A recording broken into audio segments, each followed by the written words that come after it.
पाठशाला की पहली क्लास, जलता बांग्लादेश, हिंदुओं पर अटैक के पीछे पाकिस्तान। मुनीर के वीडियो ने कौन सा राज खोला और क्या पीएम मोदी करेंगे पक्का इलाज? बांग्लादेश में हिंदू की लिंचिंग पर सबसे बड़ा खुलासा। मुनीर, यूनुस, ट्रंप तीनों कैसे एक्सपोज हो गए? कट्टरपंथी भीड़ और भारत के चिकन स्नैक पर पाकिस्तान की नजर। मोदी का नया भारत इतना तोड़ेगा कि मुनीर रोएगा क्या? और पाक मुनीर का सबसे बड़ा कबूलनामा, मोदी के कहर से ट्रंप ने नहीं किसने बचाया, यह खुद बताया, आज आपको दिखाऊंगा। बांग्लादेश में हिंदुओं पर जो अटैक हो रहा है उसके पीछे मोहम्मद यूनुस के कट्टरपंथी तो सामने से दिख रहे हैं, लेकिन पर्दे के पीछे पाकिस्तानी मुनीर का जो खेल है उसका भी पर्दाफाश होता चला जा रहा है। पाकिस्तानी मुनीर का ऐसा वीडियो आ गया है जिसने बांग्लादेश में हिंदुओं पर अटैक का पूरा गेम खोल कर रख दिया है। इस वीडियो के सामने आने के बाद पीएम मोदी न मुनीर को छोड़ने वाले हैं, न यूनुस को छोड़ने वाले हैं। ये बातें बार बार सोशल मीडिया पर उठ रही हैं। कैसे इन दोनों का पक्का इलाज होना है, आज इसके बारे में बात होगी, क्योंकि बांग्लादेश के हिंदुओं की इस वक्त जो हालत है वो खून खौला देने वाली है। आप देखिए कि दुनिया में भारत और नेपाल के बाद अगर सबसे ज्यादा कहीं हिंदू रहते हैं तो वो बांग्लादेश में रहते हैं, और इसी बांग्लादेश में हिंदुओं के साथ जो हो रहा है उसे दुनिया देख रही है। ऐसा नहीं कि रैंडम मार दिया, धर्म देख के मारा है भाई। बांग्लादेश में हिंदुओं के घरों पर अटैक हो रहे हैं, हिंदुओं को पीट पीट कर मारा जा रहा है। एक हिंदू युवक दीपू दास की तो इस तरह से खौफनाक हत्या की गई कि कट्टरपंथियों की भीड़ ने पीट कर उसे मारा, उसकी लाश को पेड़ से बांधकर आग लगा दी। आज आपको बताऊंगा कि बांग्लादेश में हिंदू दीपू दास की हत्या को लेकर ऐसा कौन सा खुलासा हुआ है कि अब मोहम्मद यूनुस को पीएम मोदी के गुस्से से कौन बचाएगा, यह सवाल उठ रहा है। आपको यह भी बताऊंगा कि जलते बांग्लादेश में एंटी इंडिया जहर उगलने वाले कट्टरपंथी उस्मान हादी के बाद और किस नेता को गोली मार दी गई जिससे बांग्लादेश में यह जो आग लगी है ये और बढ़ जाएगी। आपको यह भी बताऊंगा कि बांग्लादेश की हिंसा के बीच मुनीर का कौन सा वीडियो सामने आया है जिससे बांग्लादेश के पीछे मुनीर का हाथ होने के सबूत मिल रहा है। बांग्लादेश में उस्मान हादी के हत्यारों की क्या नई जानकारी मिली है? बांग्लादेश में हिंदुओं पर अटैक के कौन से नए वीडियो आ गए हैं? कैसे बांग्लादेश के वो दो नए झूठ पकड़े गए हैं जिससे बांग्लादेश में मुनीर के प्लान पर पानी फिर सकता है? आज आपको सब बताऊंगा, क्योंकि इस वक्त बांग्लादेश में जो हालात हैं उससे यही लग रहा है कि जैसे पाकिस्तान के फील्ड मार्शल मुनीर ने बांग्लादेश में अपना प्लान एक्टिवेट कर रखा है। जिस तरह से बांग्लादेश में धर्म के नाम पर हिंदुओं पर हमले तेज हो गए हैं, जिस तरह से वहां के कट्टरपंथी नेताओं को अज्ञात हमलावर मौत के घाट उतारकर उसके पीछे भारत के होने का झूठ फैला रहे हैं, उससे यह साफ हो गया है कि मुनीर अब बांग्लादेश को दूसरा पाकिस्तान बनाने में लगा है। क्योंकि आप देखिए कि आमने सामने के युद्ध में तो पीएम मोदी ने पाकिस्तान को धूल चटा दी। अब मुनीर भारत से सीधे भिड़ने में पॉसिबल तो है नहीं उसके लिए, इसलिए मुनीर ने बांग्लादेश को ढाल बनाया है। मुनीर को लग रहा है कि जैसे पाकिस्तान को आतंक की फैक्ट्री बनाया वैसे ही बांग्लादेश में अपनी नई ब्रांच खोल देगा। चिकन स्नैक के जरिए भारत को जो है नुकसान पहुंचाएगा। अरे इतना तोड़ेगा ना भारत, अगर चिकन स्नैक पर नजर भी डाली तो। आपको बताऊंगा चिकन स्नैक पर भारत ने क्या तैयारी की बैठी है कि अगर मुनीर उधर देख रहा है ना और प्लान बना रहा है कि ये सब करके कुछ करूंगा, भूत बना देगा भारत मुनीर का। लेकिन मुनीर को यह नहीं पता कि पीएम मोदी ऐसी तैयारी करके बैठे हैं कि उसका प्लान धरा का धरा रह जाएगा। बांग्लादेश में हिंदुओं के खिलाफ हो रही साजिश, उसमें पाकिस्तान और मुनीर का प्लान, नरेंद्र मोदी की तैयारी, आज सब आपको दिखाने जा रहा हूं। लेकिन पहले जो हो रहा है उसकी एक झलक देखिए। बांग्लादेश में हिंसा के पीछे कैसे मुनीर का हाथ है, पाकिस्तान का हाथ है, मुनीर का कौन सा वीडियो सामने आया है, सब बताऊंगा। पीएम मोदी क्या करने वाले हैं इसकी भी बात होगी, लेकिन पहले देखिए कि कैसे बांग्लादेश में हिंदुओं पर लगातार हमले तेज हो गए। ये बांग्लादेश की तस्वीरें हैं जहां उग्र भीड़ हिंदुओं के घरों को निशाना बना रही है। लाठी डंडे लेकर तोड़फोड़ की जा रही है हिंदुओं के घर पर।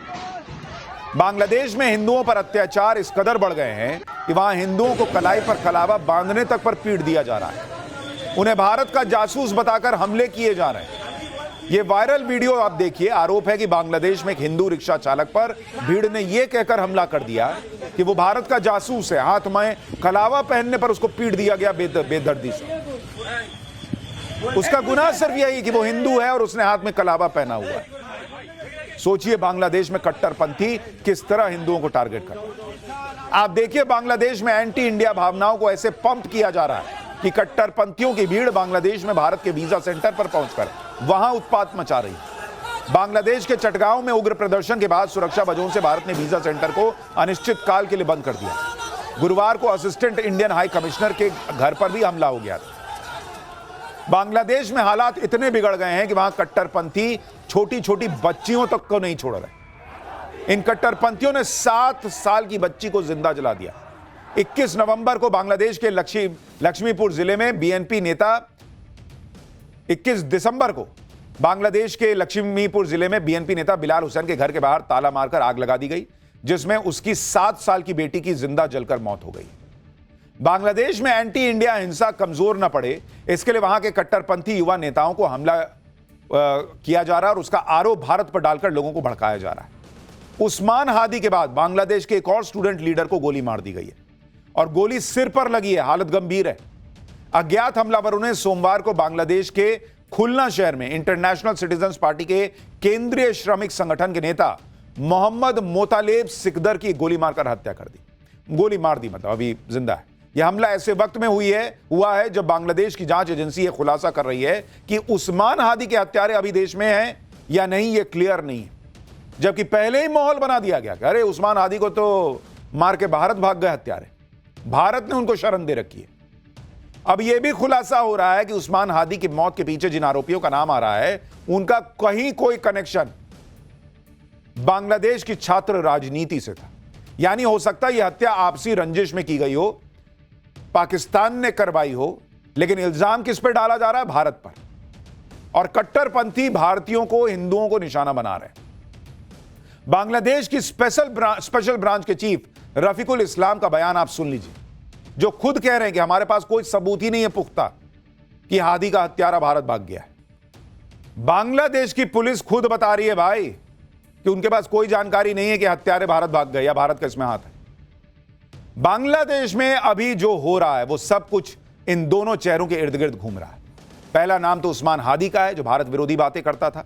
दूसरा हिंदू दीपू दास का है जिन्हें कट्टरपंथियों की भीड़ ने शिकार बनाया और बेरहमी से मारा, पेड़ पर लटकाकर जला दिया। उस्मान हादी और दीपू दास की हत्या का कोई सीधा कनेक्शन नहीं है, लेकिन इधर बांग्लादेश में कट्टरपंथी नेता की हत्या हुई, उधर बांग्लादेश में हिंदुओं पर हमले तेज हो गए और इन हमलों का पहला शिकार दीपू दास हुआ। इन दोनों ही हत्या को अंजाम देकर भारत को फंसाने और भारत को उकसाने के लिए झूठा प्रोपेगेंडा फैलाया गया। पहला झूठ कि छात्र नेता उस्मान हादी की हत्या के पीछे भारत का हाथ है, हत्यारे वारदात को अंजाम देकर भारत भाग गए। वहां की पुलिस खुद कह रही है कि कोई सबूत नहीं कि भारत का हाथ है और भारत भाग गए। दूसरा झूठ, बांग्लादेश के हिंदू दीपू दास ने इस्लाम पर विवादित टिप्पणी की थी, विवादित पोस्ट किया था, यह आरोप लगा, जिस वजह से भीड़ ने उसको मार डाला। लेकिन जांच में यह भी सामने आया कि उसने कोई ऐसा पोस्ट नहीं किया, कोई ईशनिंदा का मामला नहीं था। ये दोनों झूठ फैलाकर बांग्लादेश में भारत विरोधी, हिंदू विरोधी भावनाओं को भड़काया गया है और इन सब के पीछे पाकिस्तान और मुनीर का दिमाग बताया जा रहा है। आप देखिए कि बांग्लादेश में कट्टरपंथियों की भीड़ ने सरेआम दीपू दास की जान ले ली। दीपू दास की हत्या के पीछे यह कहानी गढ़ी गई कि दीपू दास ने इस्लाम के खिलाफ टिप्पणी की थी। यह आरोप लगाया गया कि उसने फैक्ट्री में कुछ आपत्तिजनक बोला था। किसी ने आरोप लगाया कि उसने फेसबुक पर कुछ लिखा था जिससे भीड़ भड़क गई। लेकिन अब यह दोनों ही बातें गलत साबित हुई। खुद बांग्लादेश की पुलिस ने कहा कि दीपू दास ने फेसबुक पर कुछ भी आपत्तिजनक पोस्ट किया ही नहीं था, इसका कोई सबूत ही नहीं है कि उसने ऐसा कुछ किया। जब पुलिस ने पूछताछ की तो हर कोई यह कहने लगा कि उन्होंने सुना था कि दीपू दास ने कुछ बोला है आपत्तिजनक, यानी एक अफवाह फैलाई गई, सबने उस पर यकीन किया। दीपू दास सही में ईशनिंदा का दोषी था, इसके कोई सबूत ही नहीं है। और अगर वो दोषी होता भी तो उसकी जान लेने का किसी को कोई अधिकार था क्या? इस मामले में बांग्लादेश पुलिस अब तक 12 लोगों को पकड़ चुकी है। दीपू दास की हत्या में यह भी आरोप लग रहे हैं कि उसके साथ काम कर रहे साथी वर्कर्स ही दीपू की जान के दुश्मन बन गए थे। ऐसा भी वायरल वीडियो सोशल मीडिया पर है जिसमें यह दावा किया जा रहा है कि दीपू बांग्लादेश पुलिस की हिरासत में था, लेकिन भीड़ उसे पुलिस की कस्टडी से खींच कर ले गई। हालांकि इन आरोपों की अभी पुष्टि नहीं हुई। एक वीडियो वायरल है जिसमें दीपू दास को फैक्ट्री से निकालकर भीड़ के हवाले कर दिया गया, उसकी पीट कर हत्या कर दी गई। देखिए कैसे दिखाया जा रहा है कि दीपू को इसी तरीके से निकाला गया और फिर शव को पेड़ पर लटकाकर जला दिया गया। बांग्लादेश के हिंदुओं की ऐसी दुर्दशा पर बांग्लादेश की पूर्व पीएम शेख हसीना ने भी कह दिया है कि बांग्लादेशी हिंदुओं पर हमले मोहम्मद यूनुस की शह पर हो रहे हैं। यूनुस ने कट्टरपंथियों को मंत्री बना दिया है, आतंकवादियों को यूनुस ने जेल से रिहा कर दिया है। यूनुस सरकार कट्टरपंथियों को ताकत दे रही है, भारत के खिलाफ बयानबाजी की जा रही है और हिंदुओं की रक्षा करने में यूनुस सरकार नाकाम है। कट्टरपंथियों का बढ़ता असर बांग्लादेश ही नहीं पूरे दक्षिण एशिया के लिए खतरा है। बांग्लादेश के हिंदुओं पर जिस तरह से हमले हो रहे हैं उसने दुनिया भर के हिंदुओं को जगाया है। खुद बांग्लादेश में कट्टरपंथियों के इतने खौफ के बाद भी वहां का हिंदू सड़क पर आ गया है और दीपू दास के लिए न्याय मांग रहा है। पूरी दुनिया में हिंदू अब बांग्लादेश के हिंदुओं की बात कर रहा है। अमेरिका के न्यूयॉर्क में बांग्लादेश के हिंदुओं के लिए प्रदर्शन हो रहा है। नेपाल भी बांग्लादेश के हिंदुओं के लिए आक्रोश दिखा रहा है। वहां पर हिंदू आबादी बांग्लादेश के झंडे जला रही है, वहां जय श्री राम के नारे लग रहे हैं। भारत में तो पहले से ही बांग्लादेश के कट्टरपंथियों पर भयंकर गुस्सा है लोगों का। बांग्लादेशी हिंदुओं के लिए जगह जगह प्रोटेस्ट चल रहे हैं। आप देखिए तस्वीरें भारत की। बांग्लादेश सरकार हाय हाय, बांग्लादेश मुर्दाबाद मुर्दाबाद, बांग्लादेश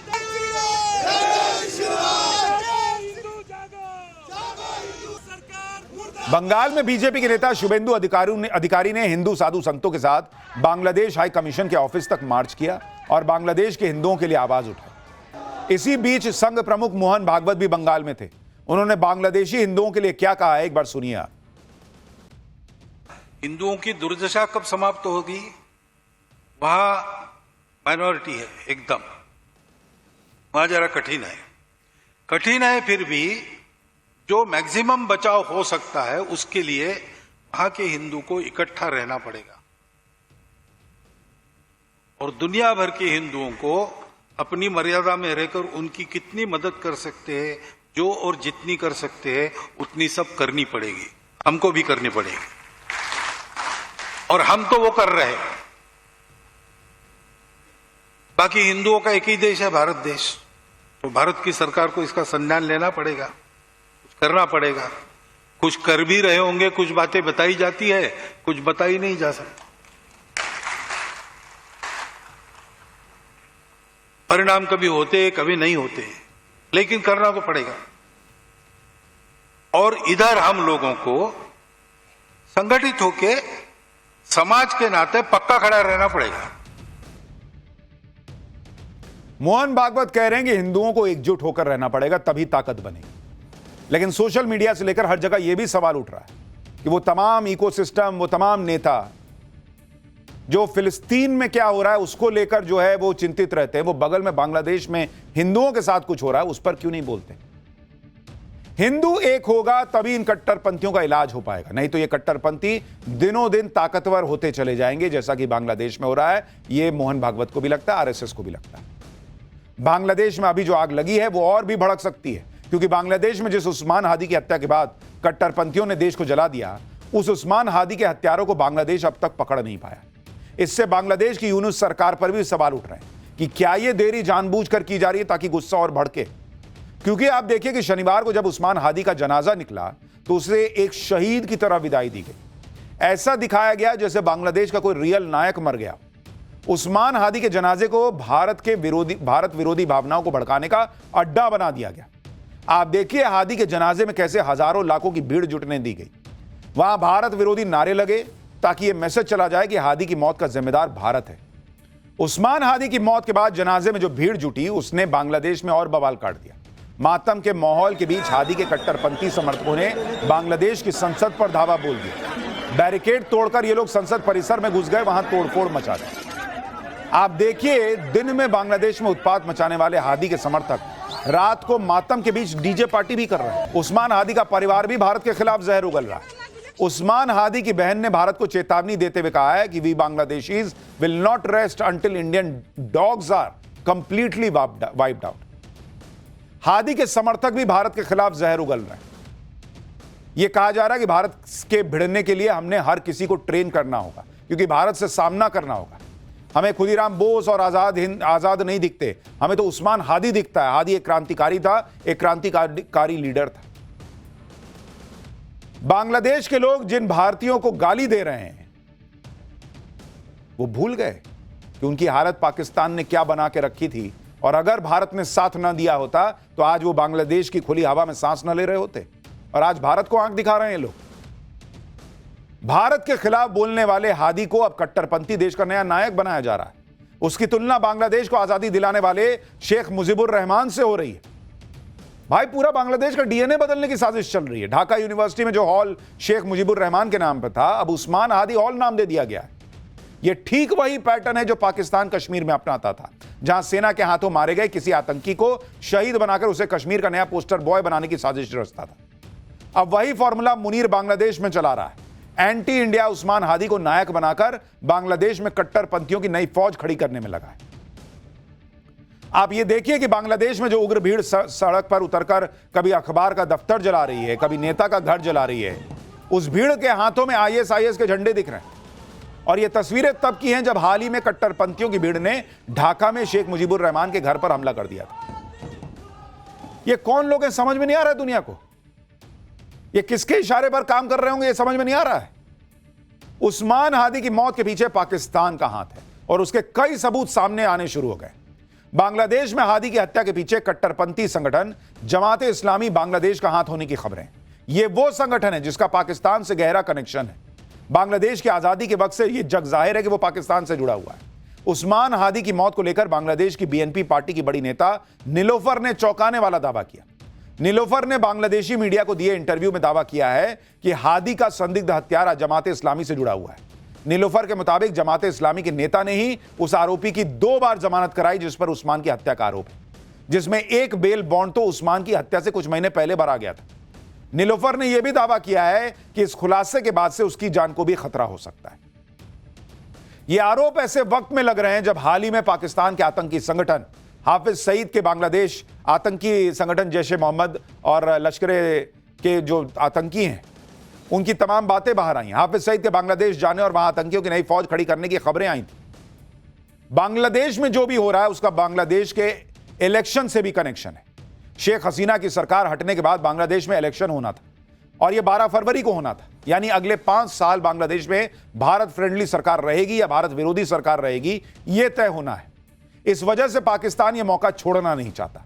मुनीर पूरा जोर लगा रहा है कि अगले 5 साल बांग्लादेश में भारत विरोधी सरकार हो और इसलिए इलेक्शन से ठीक पहले उस छात्र नेता को मरवा दिया जो एंटी इंडिया स्टैंड रखता है, जो शेख हसीना का विरोधी है। वो शेख हसीना जिसने भारत में शरण ले रखी है। इससे बांग्लादेश इलेक्शन में भारत विरोधी नैरेटिव बनेगा। उन नेताओं और कट्टरपंथी पार्टियों को फायदा होगा जो एंटी इंडिया है। यानी बांग्लादेश के चुनाव से पहले पूरी प्लानिंग की गई। जिस तरह से बांग्लादेश में कट्टरपंथी हावी हुए हैं वो एक दिन में नहीं हुआ। इसके पीछे पाकिस्तान की लंबी चौड़ी साजिश है और इससे जुड़ा मुनीर का एक नया वीडियो सामने आया जिसमें वो जिहाद का नाम ले रहा है, अफगानिस्तान का नाम ले रहा है। यानी मुनीर खुद खड़ा होकर बता रहा है कि जितनी जिहाद की बातें चल रही हैं वो स्टेट की तरफ से आ रही और कोई ऐसा आदेश नहीं दे सकता। बांग्लादेश में कट्टरपंथियों की फौज तैयार करके मोहम्मद यूनुस और पाकिस्तानी मुनीर की नजर भारत के चिकन स्नैक पर है। चिकन स्नैक के बारे में हम आपको पाठशाला में पहले बता चुके हैं कि चिकन स्नैक को सिलीगुड़ी कॉरिडोर भी कहा जाता है और यह कॉरिडोर सिर्फ 22 किलोमीटर ही चौड़ा है। इस कॉरिडोर में बिहार का कुछ हिस्सा आता है, पश्चिम बंगाल का कुछ हिस्सा आता है। यह कॉरिडोर भारत के 8 उत्तर पूर्वी राज्यों को देश के बाकी हिस्सों से जोड़ने वाला एकमात्र रास्ता है। इसलिए रास्ता भारत की संप्रभुता और सामरिक दृष्टि से बहुत इंपॉर्टेंट है। अगर इस कॉरिडोर पर अटैक हो जाए तो भारत के बाकी हिस्सों का नॉर्थ ईस्ट का जो कनेक्शन है वो कटने का खतरा सीधे सीधे रहता है। भारत के चिकन स्नैक के एक साइड में नेपाल है, दूसरे साइड में बांग्लादेश है और एक साइड में भूटान है। इसके वेस्ट में नेपाल है, नॉर्थ में भूटान है और साउथ में बांग्लादेश है। सिलीगुड़ी कॉरिडोर के आसपास करीब 80 छोटे टाउन और गांव हैं। इसका कुछ हिस्सा बिहार के किशनगंज में भी आता है और कुछ हिस्सा पश्चिम बंगाल के दार्जिलिंग, उत्तरी दिनाजपुर, जलपाईगुड़ी, अलीपुर द्वार और कूच बिहार में आता है। मुनीर और यूनुस चाहे कितने ही सपने देख लें, कितना ही प्लान बना लें, पीएम मोदी ने चिकन स्नैक को अभेद्य किला बना के रखा हुआ है। अगर मुनीर और यूनुस चिकन स्नैक की तरफ देखेंगे भी ना तो भारत इतना तोड़ेगा इनको कि आप सोच नहीं सकते। और मैं आपको यह बड़ी गारंटी से कह रहा हूं क्योंकि इसी चिकन स्नैक के आसपास भारत की जो गजब की तैयारी हो रखी है, आप उसके बारे में सुनिए। पूर्वी सीमा पर भारत ने बांग्लादेश को ध्यान में रखते हुए 3 नए सैन्य ठिकाने बना दिए, बामुनी, किशनगंज और चोपड़ा। यह चिकन स्नैक की सुरक्षा के लिए। इसके अलावा भारतीय सेना मिजोरम में 4थे सेना बेस की समीक्षा कर रही है जो बांग्लादेश सीमा के पास है और मौजूदा सैन्य ठिकानों की मदद करेगा। भारत का त्रिशक्ति कोर जिसका मुख्यालय सिलीगुड़ी के पास सुकना में है, वो सिलीगुड़ी कॉरिडोर की सुरक्षा देखता है। यहां पर T-90 टैंक के साथ युद्ध का अभ्यास होता रहता है जो ऊंचाई और नदी वाले इलाकों में गजब की तैयारी कर चुके हैं। इसके अलावा इंडियन एयरफोर्स का हाशिमारा बेस चिकन नेक के बेहद करीब है और बांग्लादेश बॉर्डर से सिर्फ 80 किलोमीटर दूर है। यहीं पर राफेल खड़ा है, S-400 और ब्रह्मोस तैनात है। एयरफोर्स के बाकी लड़ाकू विमान यहां पर है। मैंने कहा ना, चिकन स्नैक की तरफ ये देखेंगे तो भारत तोड़ के रख देगा इनको। भारत ने इस पूरे इलाके में आधुनिक एयर डिफेंस सिस्टम लगा रखे हैं, जिनमें S-400 से लेकर स्वदेशी आकाश तक शामिल है। ऑपरेशन सिंदूर के बाद भारत ने ड्रोन युद्ध की क्षमता भी बढ़ा दी है। ड्रोन की ऐसी टुकड़ियां बनाई गई हैं जो FPV और कामिकाजे ड्रोन से लैस हैं। आप देखिए, मुनीर और बांग्लादेश को सबक सिखाने के लिए पीएम मोदी ने ऐसा इंतजाम किया है जिससे पाकिस्तान को 1971 वाली मार याद आएगी। पीएम मोदी ने उस बटालियन को चिकन नेक के पास तैनात कर दिया है जिसने 1971 में पाकिस्तान से युद्ध लड़ा था। त्रिपुरा के सीएम ने बताया कि 1971 के भारत पाकिस्तान युद्ध में लड़ने वाली सेना की एक बटालियन को पड़ोसी बांग्लादेश में बढ़ती अशांति के मद्देनजर राज्य में तैनात किया गया है। भारतीय सेना की जिस बटालियन ने मुक्ति वाहिनी को प्रशिक्षण दिया था और 1971 के युद्ध में भाग लिया था, वो अब राज्य में तैनात है। साल 1971 के युद्ध के दौरान भारतीय सेना की पर्वतीय डिवीजन, विशेष रूप से 20वीं पर्वतीय डिवीजन, 33वीं कोर और 8वीं, 6ठी और 4थी पर्वतीय डिवीजन ने पूर्वी पाकिस्तान, जो कि अब बांग्लादेश है, उस मोर्चे पर महत्वपूर्ण भूमिका निभाई थी।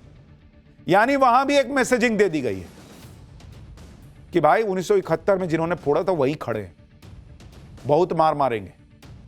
लेकिन पाकिस्तान सुधरने वाला नहीं, बांग्लादेश और उसके कट्टरपंथी सुधरते लग नहीं रहे, और इसलिए भारत को एक्शन लेना होगा। नरेंद्र मोदी को बांग्लादेश के हिंदुओं के बारे में सोचना होगा कि आखिर ये हो रहा है तो इसको कैसे रोकना है। पाठशाला में फिलहाल अगली क्लास। पीएम मोदी का गजब खेला, देश का खजाना बढ़ता जा रहा है, कांग्रेस कंगाल होती जा रही है। वो एक काम और ट्रंप की अकड़ और टैरिफ का पीएम मोदी ने कैसे तेल निकाल दिया कि दुनिया हैरान रह गई। अब इसका चैप्टर। कुछ महीने पहले तक भारत की इकोनॉमी को क्या क्या नहीं कहा जा रहा था। कोई खत्म बता रहा था, कोई डेड इकोनॉमी बता रहा था। लेकिन जो लोग इन बातों से भारत की इकोनॉमी के साथ खेल करना चाहते थे, उनके साथ ही नरेंद्र मोदी ने गजब का खेला कर दिया। भाई, देश का खजाना तो बढ़ता जा रहा है और जो लोग इकोनॉमी को खत्म बता रहे थे, उनकी ही जेब खाली होती जा रही। जब ट्रंप ने 50% टैरिफ लगाया था, तब भारत में ही कुछ लोग इसे मोदी की नाकामी बता रहे थे। कांग्रेस समेत पूरा इंडी गठबंधन मोदी सरकार पर हमले कर रहा था। लेकिन भाई साहब, मामला पलट चुका है। पीएम मोदी ने ट्रंप के टैरिफ का ऐसा तोड़ निकाला कि दुनिया भी देख के हैरान है। आज आपको बताऊंगा कि कैसे पीएम मोदी की नीतियों से देश का खजाना बढ़ता चला जा रहा है। टैरिफ के काउंटर में भारत धड़ाधड़ FTA कर रहा है, दूसरी तरफ कांग्रेस का खजाना क्यों खाली होता जा रहा है, यह भी आपको दिखाऊंगा। यह सब कैसे हो रहा है और पीएम मोदी के किस फैसले की वजह से ट्रंप परेशान है, राहुल गांधी और कांग्रेस का तनाव बढ़ा हुआ है, आज इसके बारे में भी बात होगी। लेकिन पहले एक झलक आपको यह बता दूं कि ट्रंप ने सोचा था कि टैरिफ की वजह से भारत का अमेरिका के साथ बिजनेस प्रभावित होगा, इससे भारत की इकोनॉमी पर असर पड़ेगा। लेकिन हुआ उल्टा। ट्रंप की टैरिफ की ऐसी काट निकाली गई कि अब खुद अमेरिका हैरान है। टैरिफ के बाद भारत ने दुनिया के दूसरे देशों के साथ अपने व्यापार को आगे बढ़ाया और इसी का नतीजा है कि भारत एक के बाद एक देशों के साथ फ्री ट्रेड एग्रीमेंट कर रहा है और इसमें ताजा नाम न्यूजीलैंड का जुड़ गया है। FTA के तहत न्यूजीलैंड अगले 15 सालों में भारत में $20 अरब यानी करीब 1,80,000 करोड़ रुपए का निवेश करेगा। 2030 तक दोनों देशों के बीच व्यापार को दोगुना करके 44,855 करोड़ रुपए करने का लक्ष्य रखा गया। भारत के 100% प्रोडक्ट्स पर न्यूजीलैंड में कोई टैरिफ नहीं लगेगा। न्यूजीलैंड के 95% उत्पादों पर भारत में कोई टैरिफ नहीं लगेगा। भारत की फार्मा इंडस्ट्री, कपड़ा, चमड़ा उद्योग, कीमती रत्न इंडस्ट्री को फायदा होगा। अस्थायी रोजगार वीजा का प्रावधान है, इससे न्यूजीलैंड में रुकने की अवधि 3 साल तक हो सकती है। न्यूजीलैंड में पढ़ाई के लिए जाने वाले भारतीय छात्रों के लिए कोई समय सीमा नहीं होगी। पढ़ाई के दौरान काम के मौके देने के लिए अलग से कार्यक्रम शुरू होगा। यानी न्यूजीलैंड के साथ FTA से भारत के व्यापार को मदद मिलेगी। भारतीय छात्रों और प्रोफेशनल्स के लिए भी FTA कई मौके लेकर आएगा। न्यूजीलैंड से पहले भारत ने हाल फिलहाल में कई देशों के साथ फ्री ट्रेड एग्रीमेंट किया है, जिसमें ब्रिटेन शामिल है, संयुक्त अरब अमीरात शामिल है, ऑस्ट्रेलिया शामिल है, ओमान, EFTA देश यानी आइसलैंड, नॉर्वे और स्विट्जरलैंड, मॉरिशस इसमें शामिल है और अब नया नाम जो है वो न्यूजीलैंड का जुड़ गया है। फ्री ट्रेड एग्रीमेंट से दोनों देशों को फायदा होता है। टैरिफ खत्म हो जाता है या फिर बहुत कम हो जाता है, इससे व्यापार बढ़ जाता है। यानी ट्रंप देखते रह गए और यहां टैरिफ की हवा निकाल दी गई। यहां तक कि अमेरिका के साथ भी भारत का व्यापार घटने के बजाय बढ़ गया। भाई, अमेरिका ने 27 अक्टूबर से भारत पर 50% टैरिफ लगाया है। इसके बाद भी भारत का अमेरिका को एक्सपोर्ट तेजी से बढ़ रहा है। नवंबर में अमेरिका को भारतीय एक्सपोर्ट करीब 22.5% बढ़कर 62,000 करोड़ रुपए पहुंच गया। अप्रैल से नवंबर के बीच अमेरिका को भारतीय एक्सपोर्ट 11.38% बढ़ा और 5,30,000 करोड़ रुपए तक पहुंच गया। इतना ही नहीं, अमेरिका भी भारत को खूब एक्सपोर्ट कर रहा है। अप्रैल से नवंबर के बीच भारत को अमेरिकी एक्सपोर्ट 13.5% के करीब बढ़कर 3,17,000 करोड़ रुपए पहुंच गया। Global trade research initiative GTRI के मुताबिक ऐसा इसलिए हुआ क्योंकि कंपनियों ने टैरिफ का तोड़ निकालने के लिए सप्लाई चेन में रीअलाइनमेंट कर लिया है, कीमतों में एडजस्टमेंट कर लिया है और अब मामला सेटल करने के बाद अपनी अपनी इन्वेंट्री रीस्टॉकिंग करने में लगे हुए। यानी भारत का कोई नुकसान ट्रंप कर नहीं पाए। इतना ही नहीं, भारत पर अमेरिकी सैंक्शंस का भी प्रभाव नहीं पड़ रहा है। ट्रंप के इतना बोलने के बावजूद भारत बैकफुट पर नहीं आ रहा, फ्रंट फुट पर खेल रहा है। ट्रंप ने लाख कोशिश कर ली कि भारत रूस से तेल खरीदना बंद कर दे। यहां उल्टा हो रहा है बॉस। रूस अब भी भारत का सबसे बड़ा तेल एक्सपोर्टर बना हुआ है। भारत ने नवंबर में अक्टूबर की तुलना में ऑलमोस्ट 3.5% ज्यादा तेल खरीदा। रूस से नवंबर महीने में 1.77 मिलियन यानी 17 लाख बैरल से ज्यादा तेल प्रतिदिन खरीदा गया है। अनुमान है कि दिसंबर और जनवरी में भी ऐसे ही तेल खरीद जारी रहेगी। यह तब है जब ट्रंप ने रूस की 2 कंपनियों पर सैंक्शन लगा रखा है। तो जो लोग यहां कह रहे थे कि अरे अब देखिए मोदी दबाव में आ गए, अब ना खरीद पाएंगे रूस से तेल, भाई और ज्यादा तेल खरीद रहा है भारत। यानी ट्रंप अपने टैरिफ से भी भारत को नहीं झुका पाए और अब तो भारत खुलकर अमेरिका से कह रहा है कि हेलो, ये दादागिरी हमको ना दिखाना। चाहे एक्सपोर्ट हो या फिर रूस का तेल हो या फिर अमेरिका के साथ ट्रेड डील, भारत अपनी शर्तों के हिसाब से अपने फायदे कर रहा है। अमेरिका के साथ ट्रेड डील पर काफी समय से बातें हो रही और अब भारत ने अमेरिका को क्लियर कट समझा दिया है कि भारत कभी अपना डेयरी सेक्टर नहीं खोलेगा। भारत के लिए अपने किसानों का हित सबसे ऊपर है। भारत न्यूजीलैंड ट्रेड डील में चावल, गेहूं, डेयरी, सोया और दूसरे कृषि उत्पादों को नहीं खोला नरेंद्र मोदी ने। अमेरिका भारतीय बाजार में अपने डेयरी प्रोडक्ट्स और जेनेटिकली मॉडिफाइड अनाज बेचने की मांग कर चुका है। इसी वजह से अमेरिका के साथ भारत की ट्रेड डील फाइनल नहीं हो पा रही और भारत ने FTA किया भी, फ्री ट्रेड एग्रीमेंट न्यूजीलैंड वगैरह के साथ, वहां भी नहीं खोला।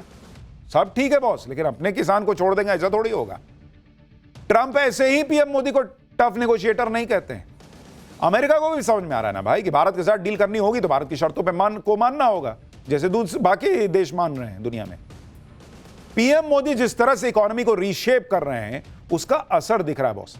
आप भारत के ऑटोमोबाइल सेक्टर को देखिए जो रिकॉर्ड तोड़ रहा है। 2025 में made in India passenger car का एक्सपोर्ट ऑल टाइम होने वाला है।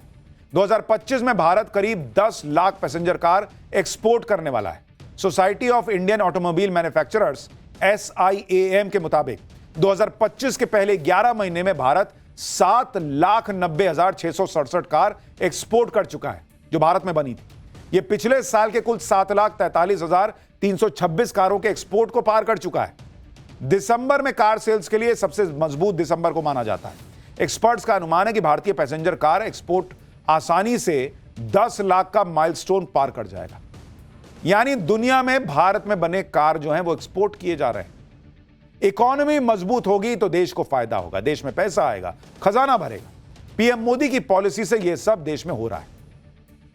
लेकिन दूसरी तरफ जो लोग भारत को डेड इकोनॉमी बता रहे थे, उनके खुद का अकाउंट कैसे डेड पड़ रहा हुआ है आपको वो दिखाता हूं। कांग्रेस का हाल देखिए।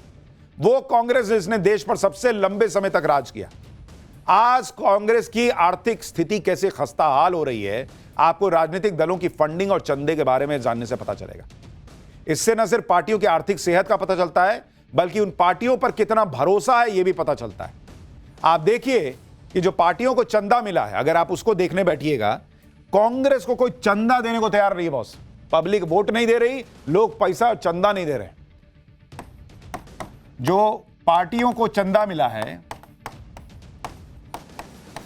उसके बारे में अगर आप देखेंगे कि किसको कितना मिला, आपको समझ में आएगा कि कांग्रेस की क्या हालत हो गई।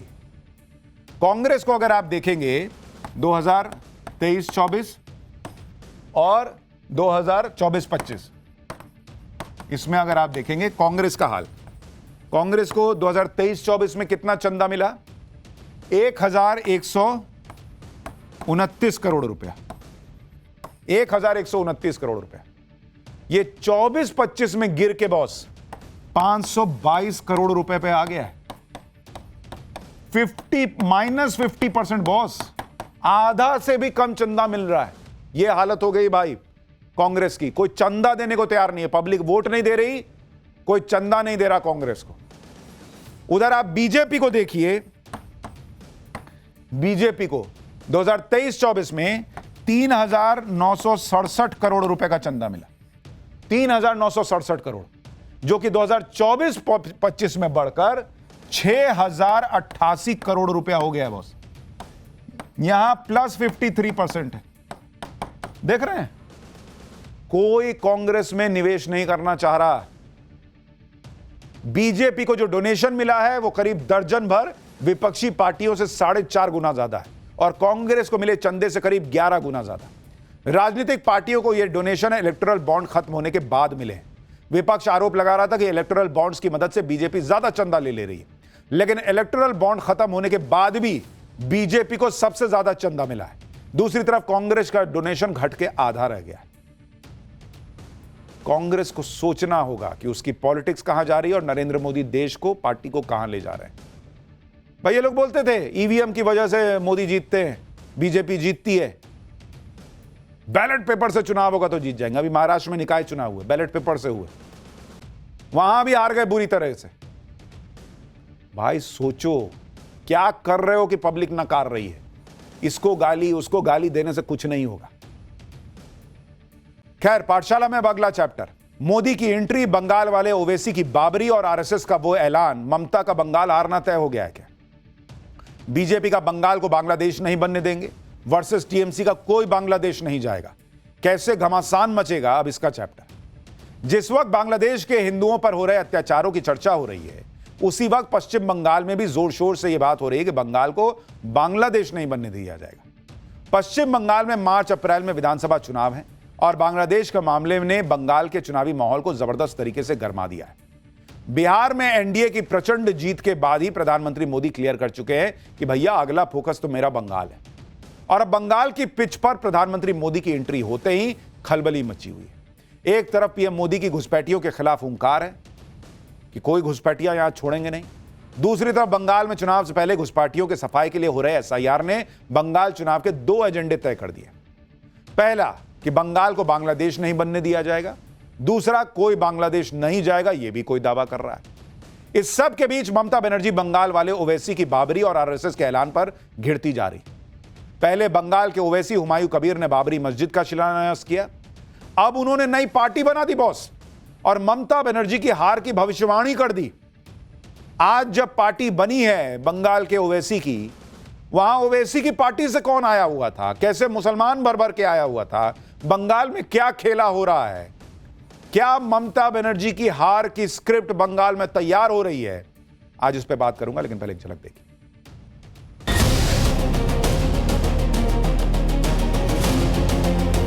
कुछ लोगों ने बोर्ड लगाया है, गो बैक मोदी।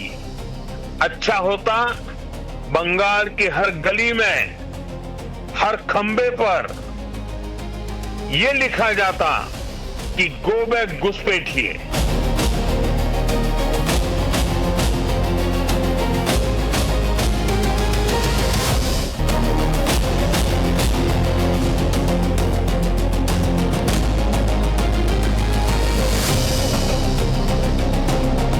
फिर से बाबरी मस्जिद बनाकर उस झगड़े को रीस्टार्ट करने का ये पॉलिटिकल षड्यंत्र है। पहले ही बोला ना, जो मेरा जो चीफ मिनिस्टर है, इनको सबके अंदर में आरएसएस को रिलेशन है।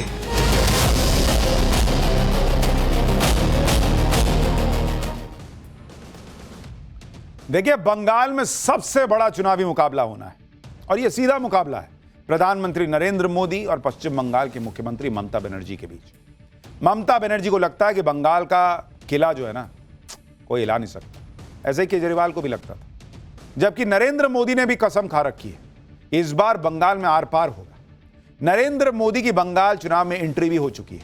इससे ममता बनर्जी की टीम में कैसे खलबली मची है, ममता बनर्जी ने आज क्या कहा वो बताऊंगा। लेकिन पहले यह देखिए कि बंगाल में सबसे बड़ी लड़ाई नरेंद्र मोदी और ममता बनर्जी को उस नैरेटिव की है जिस नैरेटिव के फोकस में बांग्लादेशी घुसपैठिया है। पीएम मोदी ने टीएमसी पर घुसपैठियों को बचाने के लिए पूरा जोर लगाने का आरोप लगाया और कहा कि घुसपैठियों पर सवाल उठाने के लिए उन्हें गालियां दी जा रही।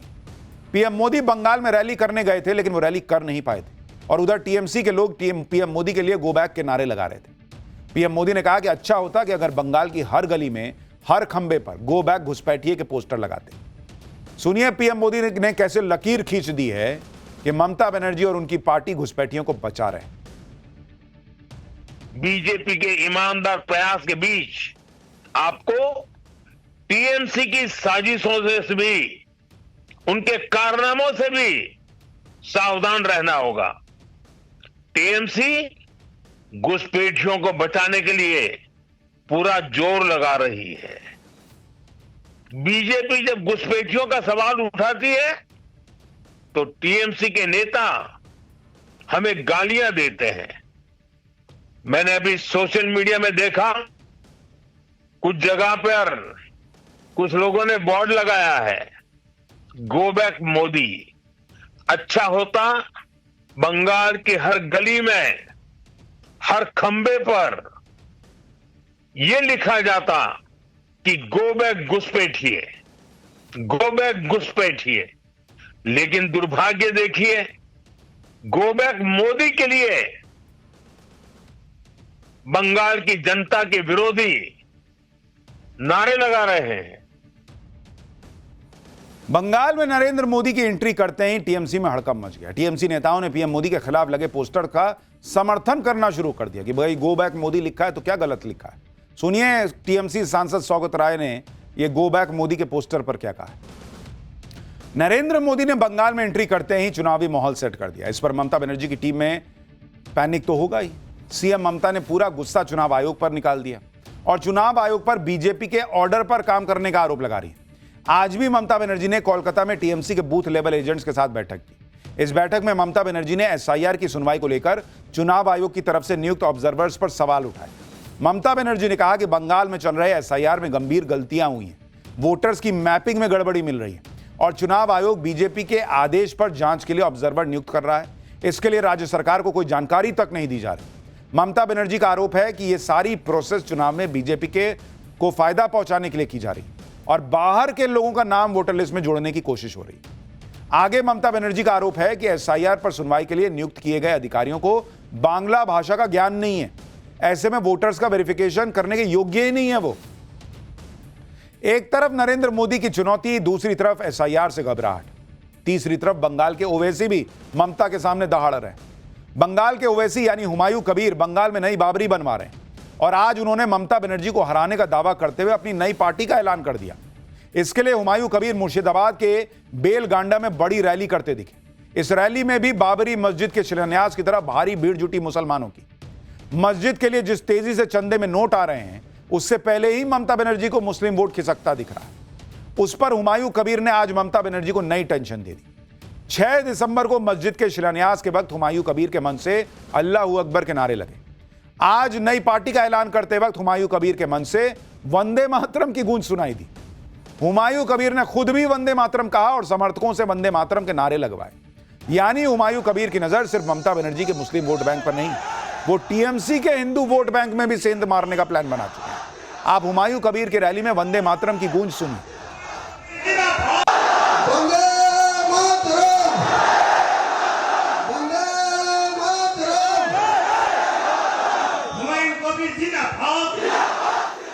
नई पार्टी बनाने का ऐलान करने के साथ ही बंगाल के ओवैसी कहे जा रहे हुमायूं कबीर ने दावा किया है कि वो विधानसभा चुनाव में टीएमसी की सत्ता में वापसी का रास्ता ही बंद कर देंगे। हुमायूं कबीर ने अपनी पार्टी का नाम जनता उन्नयन पार्टी रखा है। पार्टी का नाम तय करने के साथ ही हुमायूं कबीर ने चुनाव आयोग के पास 3 सिंबल का विकल्प भेजा है, जिसमें एक टेबल, एक नारियल का पेड़ और एक कांटा लगा गुलाब फूल का विकल्प है। पार्टी का ऐलान करने के साथ ही हुमायूं कबीर ने अभी सिर्फ 3 सीटों पर कैंडिडेट घोषित किए हैं। अब यह भी देखिए कि इस लिस्ट में अभी मुस्लिम नेता के तौर पर सिर्फ हुमायूं कबीर का नाम है, जो खुद बेलडांगा और रेजीनगर सीट से चुनाव लड़ेंगे, जबकि लिस्ट में 2 हिंदू नामों को जगह दी गई है। मुर्शिदाबाद से मनीषा पांडे और कोलकाता की बालीगंज सीट से निशा चटर्जी को कैंडिडेट घोषित किया गया है। इस प्लानिंग के दम पर हुमायूं कबीर दावा कर रहे हैं कि आने वाले चुनाव में टीएमसी 100 का आंकड़ा भी नहीं पार कर पाएगी और मुर्शिदाबाद की 22 विधानसभा सीटों में से ममता बनर्जी की पार्टी को एक भी सीट नहीं मिलेगी। पार्टी का ऐलान करने के बाद हुमायूं कबीर ने सीएम ममता बनर्जी को खुली बहस की चुनौती दी। कहा कि बहस की जगह ममता बनर्जी तय कर लें।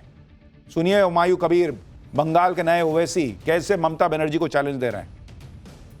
ममता बनर्जी अगले दिन सत्ता में नहीं आएगी, जोर से बोल रहा हूँ, जो 100 को पार नहीं कर पाएगी। हाँ, मैं बोल रही, अब देख लेंगे। बंगाल वाले ओवैसी की बाबरी को लेकर मचे गजब घमासान के बीच बंगाल दौरे पर पहुंचे आरएसएस प्रमुख मोहन भागवत के बयान से भी हलचल मच गई। मोहन भागवत ने फिर से बाबरी मस्जिद बनाने की कोशिश को पुराना झगड़ा रीस्टार्ट करने का राजनीतिक षड्यंत्र बता दिया, जिससे भड़के हुमायूं कबीर ने आरएसएस और मोहन भागवत का कनेक्शन सीएम ममता बनर्जी से जोड़ दिया और ममता सरकार पर आरएसएस को बढ़ावा देने का आरोप लगाया। सुनिए एक बार। ये एक झगड़ा चल रहा था, अंत में कोर्ट के हवाले कर दिया कि भाई आप निर्णय करो। कोर्ट ने बड़ा लंबा समय लगाकर बहुत ही विचार किया होगा ना, इतना लंबा समय लगाया तो, और एक निर्णय दिया तो वहां राम मंदिर बन गया। तो ये मंदिर मस्जिद वाला झगड़ा वहां समाप्त हो गया, बाबरी मस्जिद। अब फिर से बाबरी मस्जिद बनाकर उस झगड़े को रीस्टार्ट करने का ये पॉलिटिकल षड्यंत्र है, मतों के लिए हो रहा है। मोहन भागवत कह रहे हैं कि ये सब वोट के लिए हो रहा है, लेकिन इस वोट के लिए जो भी हो रहा है उसकी चोट किसको लगेगी? भाई सबको लगता है ममता बनर्जी को लगेगी, क्योंकि वहां मुसलमान का वोट एक तरफा जाता था। अब अगर हुमायूं कबीर ने वो वोट तोड़ दिया तो खेला हो बे। खैर, बंगाल में तो चुनावी पारा चढ़ा हुआ है, वहां चुनावी गर्मी बढ़ी हुई, लेकिन देश में बॉस आ गई है ठंड। अगला चैप्टर, कश्मीर में भयंकर बर्फ गिर रही है। 40 दिन क्या हड्डी गला देने वाली ठंड पड़ेगी। इस बार स्वेटर जैकेट से काम नहीं चलेगा। बर्फबारी की वो तस्वीरें जिन्हें देखकर दिमाग जम जाएगा, आज वो आपके लिए लाया। भाई पहाड़ों पर ऐसी बर्फ गिर रही है कि यहां मैदानी इलाकों में पब्लिक की कपकपी छूटनी शुरू हो गई। जम्मू कश्मीर से लेकर हिमाचल प्रदेश, उत्तराखंड, भाई साहब जिधर देखिए उधर बर्फ दिख रही है। एक दिन में 1-1 फीट तक बर्फबारी हो जा रही है। कई जगह सड़कें बंद हो गई हैं। बर्फबारी और कोहरे की वजह से ट्रेन और फ्लाइट कैंसिल करनी पड़ी है। यही हाल हिमाचल प्रदेश का भी है। मौसम की पहली बर्फबारी के बाद पारा डाउन है। बर्फबारी से उन लोगों के चेहरे खिल गए हैं जो भाई इतनी कपकपाती ठंड में स्नोफॉल देखने पहुंचे हैं। उनका तो पैसा वसूल हो गया। अरे भैया स्नोफॉल मिल गया। पहाड़ों पर इतनी बर्फबारी हो रही है कि आप अंदाजा नहीं लगा सकते। गुलमर्ग, सोनमर्ग में एक दिन में 1 फीट बर्फबारी का रिकॉर्ड हो गया, रिकॉर्ड की गई। मौसम विभाग के मुताबिक अगले 48 घंटे नॉन स्टॉप बर्फ गिरेगी। भाई कश्मीर के ऊंचाई वाले इलाकों में तापमान 0 से नीचे चला गया, जबकि लद्दाख में पारा -10 डिग्री तक जा सकता है। हिमाचल प्रदेश के लाहौल, स्पीति और किन्नौर में भी जबरदस्त बर्फबारी हो रही है। जैसे गर्मियों में 9 दिन का नौतपा होता है ना, एकदम तपा देता है, वैसे ही कश्मीर में सर्दियों में 40 दिन का चिल्लाए कलां होता है। चिल्लाए कलां शुरू हुए 24 घंटे बीते हैं और ऐसी बर्फबारी हो रही है कि रिकॉर्ड टूटने शुरू हो गए। आप गुलमर्ग की तस्वीरें देखिए। बर्फबारी के बाद पूरा शहर बर्फ की चादर में लिपटा नजर आ रहा है। सड़कें तो दिख ही नहीं रही भाई, बर्फ पे चल रही है गाड़ी। गाड़ियां और घर दोनों बर्फ से लद गए हैं। इसी बर्फबारी को देखने के लिए मैदानी इलाकों से पर्यटक भर भर के कश्मीर पहुंच रहे हैं और जो लोग कश्मीर नहीं जा पाए वो रील्स देख के मजा ले रहे हैं कि आहा मजा आ गया। कितना उसको मजा आ रहा होगा। रात में तो स्नोफॉल देखने का अलग ही आनंद है। गुलमर्ग में रात के वक्त जब स्नोफॉल शुरू हुआ तो भयानक ठंड में लोग अपने होटल के कमरों से बाहर निकल आए कि भाई देखो बर्फ गिर रही है, जरा एक आध रील बना ले। तभी तो पड़ोसी देखेगा तो जलेगा। गुलमर्ग के पास सोनमर्ग की तस्वीरें देखिए। बर्फबारी से पूरा इलाका ढक गया। एक दिन में सोनमर्ग और गुलमर्ग में 1-1 फीट की बर्फ गिर गई। बर्फबारी के बाद भी भयंकर पारा जो है वो भयंकर गया नीचे, लेकिन मौसम में ऐसी ताजगी है कि पर्यटक खुद को रोक नहीं पा रहे। भीषण ठंड में लोग बर्फ के साथ खेलते हुए दिख रहे हैं। कारगिल और द्रास की तस्वीरें आप देखिए। गुरेज का इलाका भी बर्फ से ढक गया, ये देखिए, जिसके चलते बांदीपुरा में गुरेज जाने वाली सड़क को ही बंद करना पड़ गया। कारगिल और द्रास समेत लद्दाख में बर्फबारी का दौर चल रहा है। लद्दाख में बर्फबारी के बाद पहाड़ों का आप नजारा देखिए। लद्दाख है, पहाड़ों पर इस वक्त बर्फबारी का मजा अलग है। तो बर्फ से ढकी सड़कों पर गाड़ी चलाना अलग सजा है, क्योंकि बर्फबारी के साथ इतना कोहरा पड़ रहा है कि भाई ड्राइविंग चैलेंज है। खासकर उन लोगों के लिए ज्यादा मुसीबत है जो मैदानी इलाके से यहां आ रहे हैं कि देख रहे हैं सामने पूरा कुछ दिख ही नहीं रहा है, जो दिख रहा है वो बर्फ बर्फ दिख रहा है। जोजिला में भी करीब 1 फीट बर्फ गिरी है, ये देखिए। लगातार बर्फबारी के बाद जोजिला दर्रे को बंद करने की नौबत आ गई थी, लेकिन उससे पहले ही बीआरओ की टीम आई। रुको ना, हम साफ करते हैं ना, बंद क्या करना है। सड़कों खोलने का काम शुरू कर दिया, हट गया पूरा बर्फ। लद्दाख के करगिल की तस्वीरें आप देख लीजिए, यहां इतनी बर्फबारी हुई है कि तापमान -3 डिग्री सेल्सियस चला गया। चारों तरफ सिर्फ बर्फ ही बर्फ है। करगिल के लोग साल भर में इसी मौसम का तो इंतजार कर रहे थे। अब करगिल से आई हैरान करने वाली एक तस्वीर देखिए, -3 डिग्री है, यहां क्रिकेट खेल रहे हैं। पूरा मैदान बर्फ से ढका हुआ है भाई, बीच में काली पट्टी बिछा के इतनी भीषण ठंड में 8 लोग दनादन क्रिकेट खेल रहे हैं। जो फील्डिंग कर रहा होगा वो बॉल पकड़ेगा, तेज आएगा तो हाथ जमा हुआ है, कौन पकड़ेगा। रन मारो। पहाड़ों पर बर्फबारी का मजा है, लेकिन अगर आपकी गाड़ी खराब हो गई तो इससे बड़ी सजा और कोई नहीं होती, क्योंकि ना तो जल्दी मैकेनिक मिलता है, ना कोई मदद करने वाला मिलता है। देखिए कैसे गाड़ी को धक्का मारना पड़ता है। कश्मीर में बर्फबारी शुरू हुई तो मैदानी इलाके के लोगों ने कंबल निकालने शुरू किए। उधर चीन से आई तस्वीरें देखकर आप हैरान रह जाएंगे। उत्तरी चीन के इनर मंगोलिया में ice and snow northern festival शुरू हुआ है। हैरानी की बात है कि इस फेस्टिवल को जमी हुई यीमिन नदी पर आयोजित किया गया। इस फेस्टिवल में रूस, मंगोलिया और पूरे चीन से आए लगभग 10,000 लोगों ने हिस्सा लिया। यह फेस्टिवल पहले भी 20 बार आयोजित किया जा चुका है, लेकिन पहली बार इसे जमी हुई बर्फ की नदी पर आयोजित किया जा रहा है। तो हर जगह बर्फ गिर रही है, बर्फ तो नॉन स्टॉप गिर रही है, लेकिन हमको तो ब्रेक लेना पड़ेगा।